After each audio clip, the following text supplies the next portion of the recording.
پاکستان څنګه طالبانو ته مجبور شو او څنګه یې ټولې لارې خلاصې کړې، اوس یې تازه کومه بله نوې لاره خلاصه کړه. د افغان نیوز قدرمنو لیدونکو ستړي مشئ، وخت مو بخیر.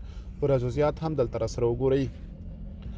د پکتیکا انګور اډې دروازه 81 ورځې وروسته د پلي تګ پر مخ خلاصه شوه.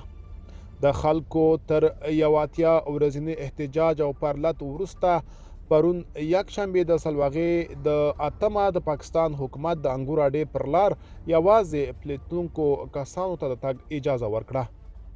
تر دې وړاندې دا لار د پاکستاني حکومت د ویزې غوښتلو پر پریکړه د خلکو د اعتراض او پرلت له کبله تړل شوې وه.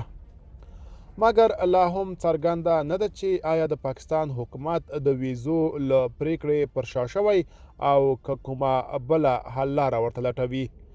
خو پر دغه لار لا هم بار وړونکو موټرو ته د اوښتو اجازه نه ده ورکول شوې.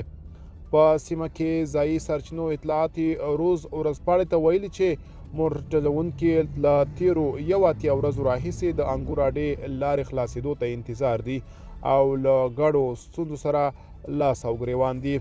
تر دې پرلت وړاندې د کندهار له سپین بولدک سره پر پوله د پاکستان اړخ ته په چمن ښار کې هم خلک تر 100 زیاتو ورځو راهیسې د پاکستان د حکومت د ویزې غوښتلو د پریکړې پر ضد احتجاج کوي او پاکستاني حکومت لا پر خپل دریځ ولاړ دی. په دې وروستیو کې د پاکستان او طالبانو د حکومت ترمنځ په دې سوداګریزو لارو پر سر جنجالونه زیات شوي چې له وجې یو څو ورځې وړاندې له پاکستان سره د تګ راتګ ټولې لارې د سوداګرۍ پر مخ بندې شوې وې.